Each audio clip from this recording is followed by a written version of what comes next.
Hello and welcome to Falcon TV. Today is Tuesday, May 19th, 2020. I'm Jada Mallory along with the rest of the FTV crew. First up, we would like to congratulate the 2019-2020 OHS dance team for a great year.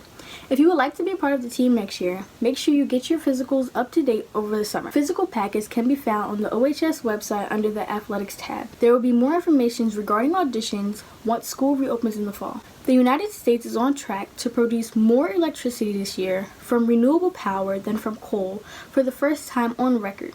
New government projections show a transformation partially driven by the coronavirus pandemic, with profound implications in the fight against climate change. It is a milestone that seemed all but unthinkable a decade ago, when coal was so dominant that it provided nearly half the nation's electricity, and it comes despite the current administration's 3-year push to try to revive the allying industry by weakening pollution rules on coal-burning power plants. And now the coronavirus outbreak is pushing coal producers into their deepest crisis yet, as factories, retailers, restaurants, and office buildings have shut down nationwide to slow the spread of the coronavirus. Demand for electricity has fallen sharply, and because of coal plants often cost more to operate than gas plants or renewables, many utilities are cutting back on coal power first in response. The question remains, however, how long will it last? And speaking of lasting, we often think of plastic as forever. It is why it's so vital to recycling. However, over in the East,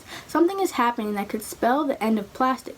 Jessica Creighton has more of that story. A biochemicals company in the Netherlands hopes to kickstart investment in a pioneering project that plans to develop plastic made 100% from plant-based material. The innovative device biorenewable chemicals company Anavenum has already won the support of Carlsberg and Coca-Cola. Anavenum's CEO Tom Van Aken says that he hopes to greenlight a major investment in the world's leading bioplastics plant in the Netherlands by the end of the year. The project, which remains on track despite the coronavirus lockdown, is set to reveal partnerships with other food and drink companies later in the summer. This plastic has a very attractive sustainability credentials because it uses no fossil fuels and can be recycled, but would also degrade in nature much faster than plastics do. Trials have shown that the plant plastic would decompose in 1 year using a composer, and a few years longer if left in normal outdoor conditions. Americans currently throw away 35 billion plastic bottles every year. About 25% of the plastic produced in the U.S. is recycled. That leads to a big problem, even in the fact that water bottles do not biodegrade, but rather photodegrade. This means that it takes up at least 1,000 years for every single bottle to decompose. Anavenum's plant-based plastic bottles are on pace to appear supermarket shelves soon.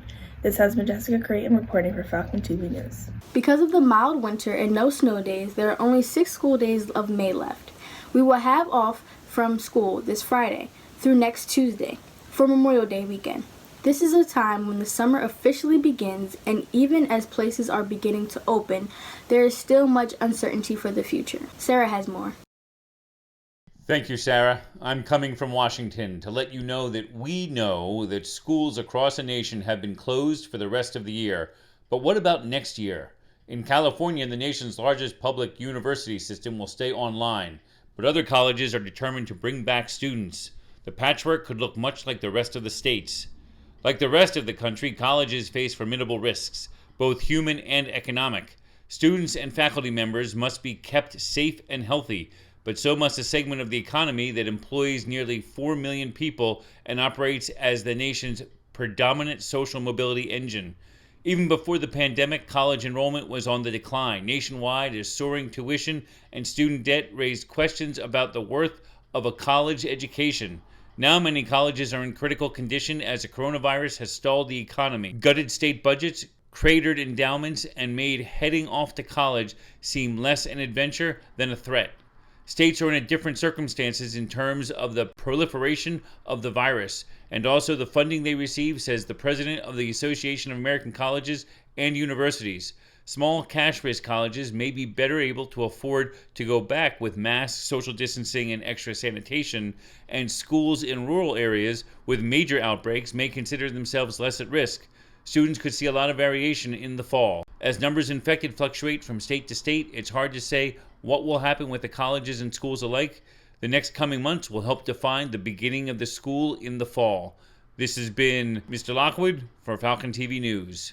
Yes, it seems many things will be up in the air for some until more is to know about the virus and how best to keep people safe. I know that currently the Greater Ag Administration is diligently working on graduations and how best to proceed for Oakcrest and their sister school. I just hope us class of 2020 will be able to graduate and walk across the street. So from me and everyone here at Falcon TV, stay safe and live well.